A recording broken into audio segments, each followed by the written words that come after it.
Hello students, my name is Sanjay Pyasi, Senior Physics Faculty, PP Samani Center for Excellence.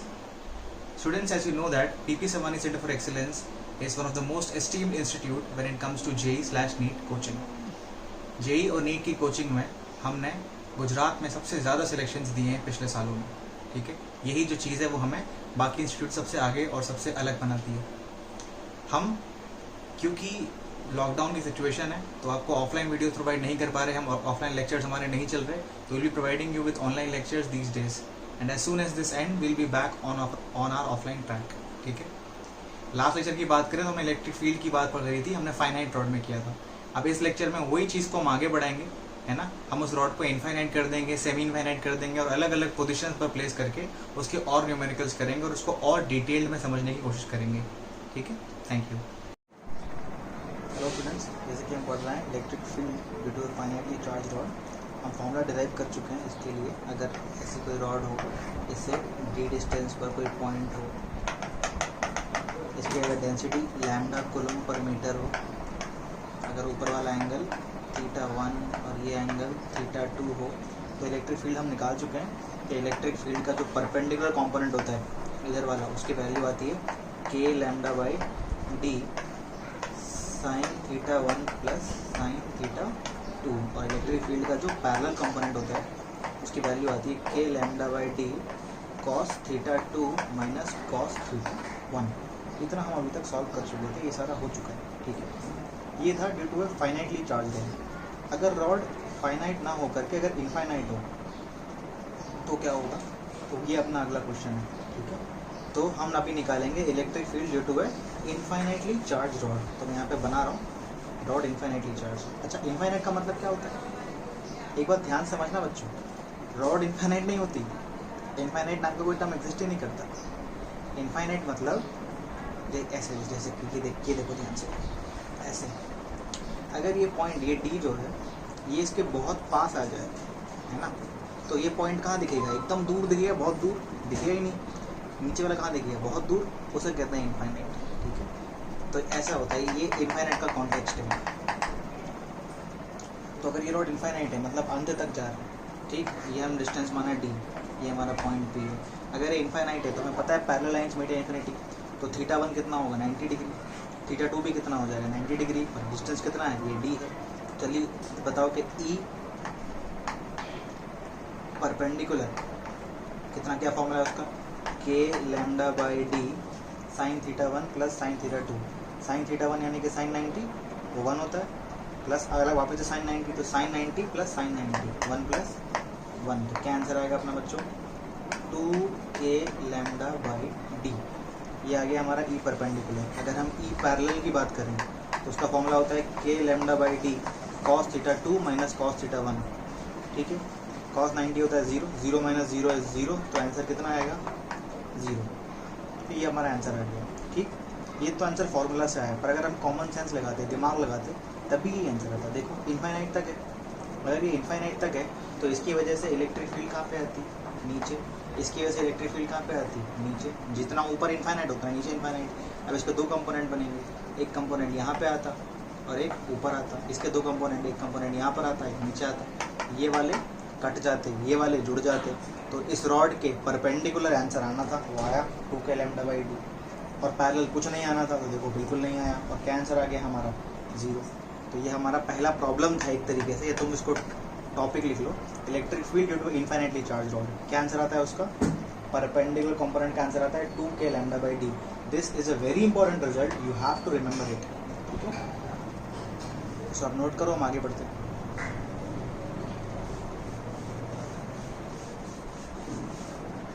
बच्चों हमारा दूसरा important result है electric field due to a semi infinite rod. मतलब कैसा होना चाहिए, semi infinite, पूरा नहीं, सेमी. मतलब ऐसे, ये पॉइंट P, ये डिस्टेंस D, ये हमारा रॉड. ये ऊपर तो इनफाइनाइट तक ही है लेकिन नीचे नहीं है. इसको हम क्या बोलते हैं, इसे हम कहते हैं semi infinite. Semi infinite rod. इस केस में इलेक्ट्रिक फील्ड की वैल्यू यहाँ पे क्या आएगी, पॉइंट P पर. अब बच्चे अपना दिमाग लड़ाएंगे और बोलेंगे क्या इसमें कोई कंपोनेंट 0 हो सकता है, नहीं होगा. देखो दिमाग लगाओ, इस प्लस की वजह से यहाँ पे नीचे आएगा. ठीक है, और कुछ है ही नहीं कैंसिल करने के लिए, तो इसके ऑब्वियसली बात है दोनों कंपोनेंट आएंगे, इसका परपेंडिकुलर भी आएगा और इसका पैरेलल भी आएगा। हमें तो फॉर्मूला पता है, हमें कोई दिक्कत ही नहीं, हम तो फॉर्मूला के जल्दी से परपेंडिकुलर क्या फॉर्मूला होता है, के lambda by D sine theta 1 plus sine theta 2। Sine theta 1 कितना होगा, इन्फिनिटी तक जा रहा है यानी कि 90, तो साइन 90 प्लस साइन थीटा 2 वो कितना है, देखो कितना है, यहीं पे ख़त्म हो रहा है यानी कि 0 डिग्री, ठीक है, यहीं पे वो साइन 91 होता है, ये 0 होता है, तो खाली 1 आंसर आया। तो अपना आंसर क्या आएगा, के लैम्डा बाई डी, ये आ गया ई परपेंडिकुलर। ई पैरेलल की बात करें तो क्या फॉर्मूला है, के lambda by D cos theta 2 minus cos theta 1। Theta 1 कितना है 90 डिग्री, कॉस 90 0 हो जाएगा तो ख़त्म हो गया ये। थीटा 2 कितना है 0 डिग्री, कॉस 0 कितना होता है 1, तो कितना है हमारा आंसर, के लैम्डा बाई डी। तो ई परपेंडिकुलर आया के lambda by D, E parallel भी आया के लैम्डा बाई डी। तो अगर ई नेट की बात करें, ई नेट तो क्या हो जाएगा, वो square root of this vector plus this vector, है ना, ई परपेंडिकुलर का स्क्वायर प्लस ई पैरेलल का स्क्वायर, दोनों सेम ही है, तो अपना क्या आंसर आएगा, √2 के लैम्डा बाई डी, ठीक है, ये अपना आंसर आएगा। ये सेकंड क्वेश्चन था, या कह लो आप सेकंड टॉपिक कह लो, जो कहना कहो, हम तो इसको क्वेश्चन न्यूमेरिकली टाइप पे करेंगे, न्यूमेरिकली मानेंगे इसको। क्या था, क्या आंसर आया इसका, √2 के lambda by D, this was the electric field at point P due to a semi infinite rod, ठीक है। तो आप नोट कीजिए, अगला क्वेश्चन करते हैं।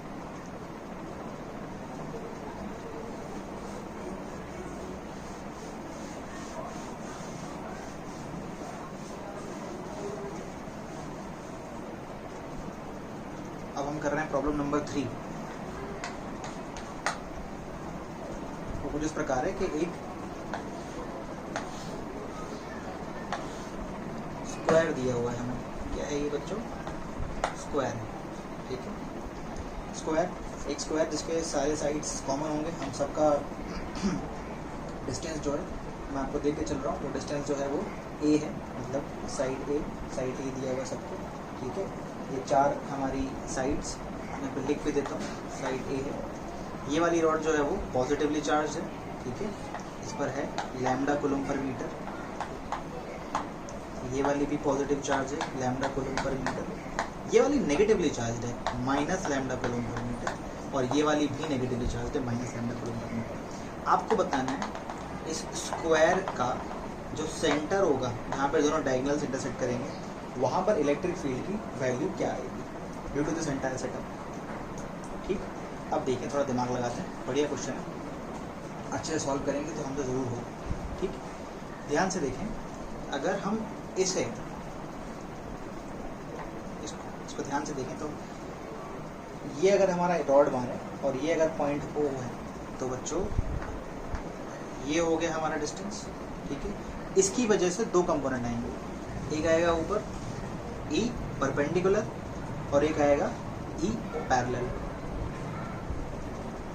अगर बच्चा ज़रा दिमाग लगाए तो देख पाएगा कि ई पैरेलल लिखने की ज़रूरत नहीं है। क्यों ज़रूरत नहीं है, क्योंकि ये सेंटर है ना, इससे इस पॉइंट पर इलेक्ट्रिक फील्ड यहाँ पर आएगी, इससे यहाँ पर आएगी, 2 कंपोनेंट यहाँ पर होंगे, कट जाएंगे वो और नेट जुड़ जाएगा, तो आंसर ऊपर ही आने वाला है। ये पहली बात। दूसरी बात, फॉर्मूले से कर लो, कोई दिक्कत नहीं है।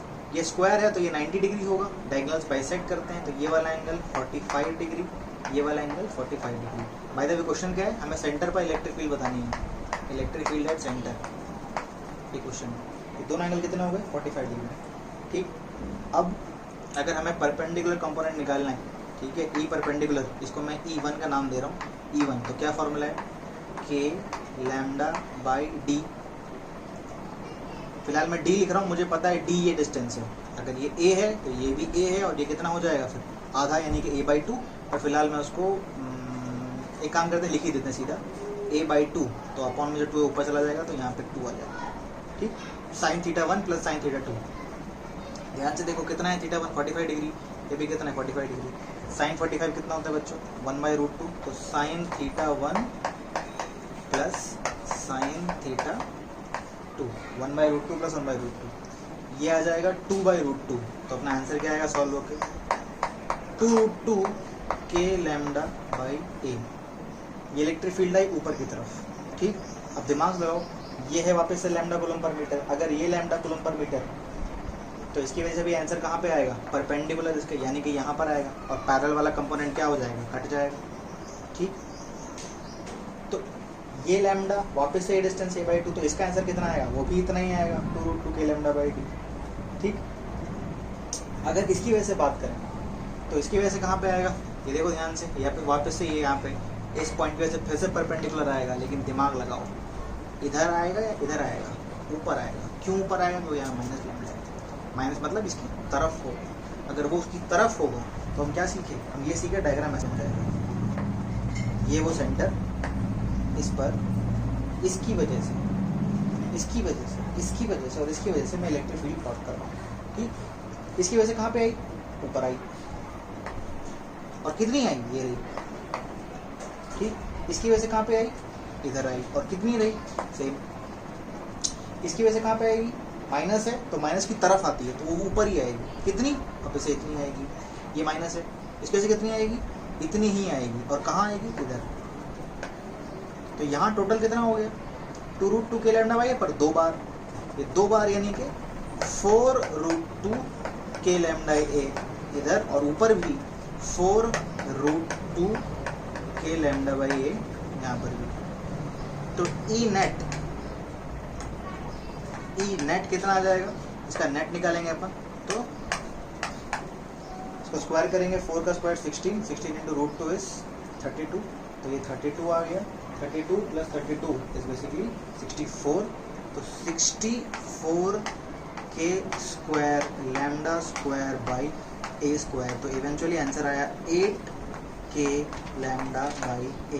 This is the electric field at centre. तो this is how we solve see these kind of problems. ठीक है, तो ये इसका आंसर है, इसको आप नोट कर लीजिए, फिर हम आगे बढ़ते हैं, अगला प्रॉब्लम करते हैं।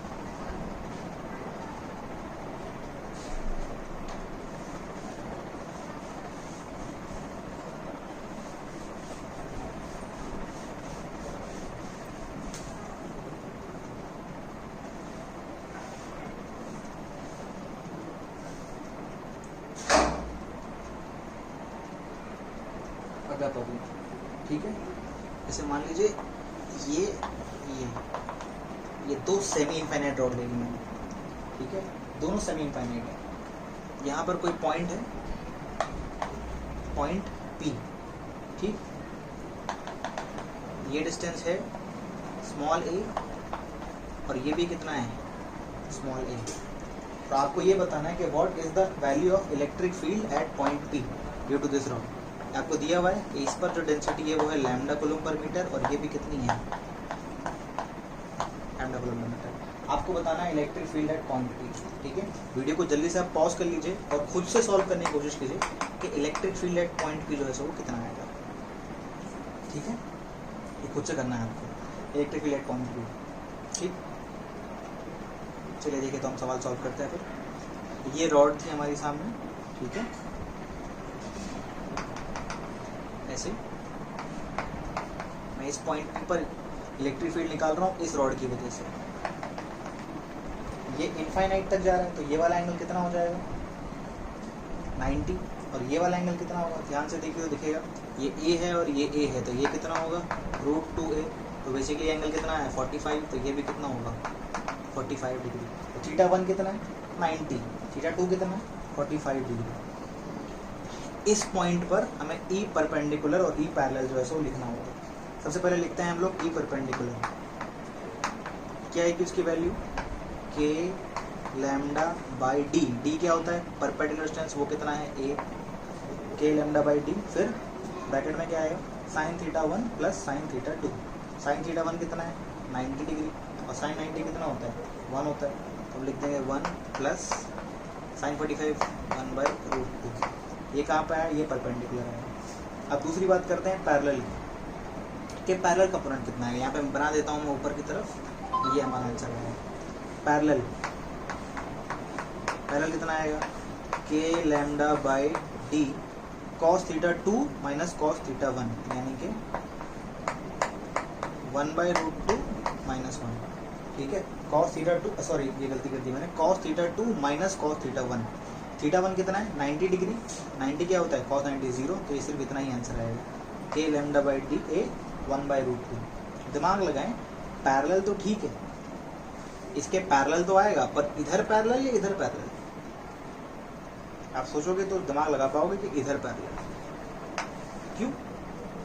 क्योंकि यहाँ पर छोटा पार्ट है, तो इधर वाले कंपोनेंट्स कम आएंगे, और वहाँ बहुत पार्ट है तो उधर बहुत सारे आएंगे। तो नेट कहाँ, यहाँ बचेगा, यहाँ बचेगा, इस तरफ बचेगा, इसीलिए ये आएगा अपना आंसर। तो ये आ गया ई पैरेलल इधर। ठीक है, अब इस रॉड की वजह से इस पॉइंट का परपेंडिकुलर कंपोनेंट निकालना होगा हमें। वापस से ये वाला एंगल कितना हो जाएगा 45, और वो ऊपर हम जब जोड़ेंगे तो कितना आएगा वो 90, तो थीटा 1 90, थीटा 2 45।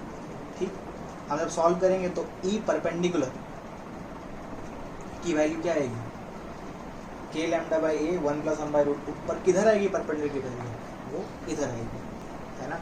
और ई पैरेलल देखो, ये वाला पार्ट बड़ा होगा तो पैरेलल कहाँ पे आएगा, नीचे। ठीक, तो अगर मैं मार्क कर दूं तो मैं मार्क करना चाहूँगा इसकी वजह से, इसको मैं नाम 1 दे देता हूँ, इसको 2 दे देता हूँ। तो ये ई परपेंडिकुलर है 1 का, ठीक है, ये ई पैरेलल है 1 का, ये ई परपेंडिकुलर है 2 का, और ये ई परपेंडिकुलर है 2 का। तो आओ नेट सॉल्व करके लिखते हैं। ई परपेंडिकुलर कितना, ये रहा, के लैम्डा बाई ए 1 + 1/√2, और ई पैरेलल कितना है, ये रहा। इसमें से इसको माइनस करेंगे हम लोग, जब माइनस करेंगे तो हमारा क्या आंसर बचेगा, 1/√2 वाला कट जाएगा, सिर्फ के लैम्डा बाई ए आएगा। तो राइट में कितना रह गया, सिर्फ के लैम्डा बाई ए बच गया इस डायरेक्शन में। ठीक, और दिमाग लगाते हैं, ये सॉल्व करने के बाद के लैम्डा बाई ये वाला पार्ट तो आ गया। अब इन दोनों में, ऊपर में और नीचे में, यहाँ पे हमें देखना पड़ेगा। ठीक, ये ई परपेंडिकुलर नहीं है, ई पैरेलल है, गलती से लिख दिया। ऊपर और नीचे का हम देखेंगे तो ऊपर और नीचे में क्या आएगा, जल्दी से सॉल्व करें। ऊपर और नीचे, ऊपर क्या है, ये रहा, नीचे क्या आएगा, ये आएगा। तो सॉल्व होके सेम के लैम्डा बाई ए नीचे आ गया। इन दोनों को सॉल्व करेंगे तो ई नेट क्या आएगी, √2 के लैम्डा बाई ए। तो इस हिसाब से इसका आंसर आ गया, ये अपने ई नेट की वैल्यू है। तो ये इस क्वेश्चन का आंसर। ठीक है, तो ऐसे हमने कुछ क्वेश्चन जो है वो यहाँ पर किए और उनके आंसर्स निकाले। तो सिर्फ एक कॉन्सेप्ट ध्यान रखना है, हमें फॉर्मूला लगाना आना चाहिए, के lambda by D sine theta 1 + sine theta 2। ठीक है, साइन थीटा 1 थीटा 2 कैसे मापते हैं मैं आपको बता चुका हूँ, एंगल्स कैसे मापते हैं मैंने आपको बताया, डिस्टेंस कैसे निकालते हैं, परपेंडिकुलर डिस्टेंस वो मैंने आपको बताया। अब यहाँ पर मैं आपको एक होमवर्क क्वेश्चन दे रहा हूँ जो आपको घर से करना है। ठीक है, और उसके बाद जो है ये लेक्चर हम यहाँ पर ख़त्म करेंगे। ठीक है, तो कुछ होमवर्क आपको इस प्रकार से कि एक रॉड है, इनफाइनाइट रॉड। ठीक है, यहाँ से भी इनफाइनाइट तक जा रही है। इस पर चार्ज क्या है, लैम्डा कूलम पर मीटर। इससे कुछ परपेंडिकुलर डिस्टेंस डी दूरी पर यहाँ पर एक पॉइंट पी है। ठीक है, और इस पॉइंट पी पर एक चार्ज रखा हुआ है जिस पर क्यू चार्ज है और उसका मास कितना है, एम। ठीक, क्वेश्चन ये है कि अगर इसको मैं स्लाइटली ऐसे डिप्रेस करके छोड़ दूँ, ठीक है, स्लाइटली डिस्प्लेस किया, उसको मैंने डिस्प्लेस करके छोड़ दिया, तो क्या वो ऐसे चम करेगा, और अगर वो ऐसे चम करेगा तो उसका टाइम पीरियड क्या होगा। तो आपको टाइम पीरियड बताना है कब, इफ इट परफॉर्म्स एसएचएम,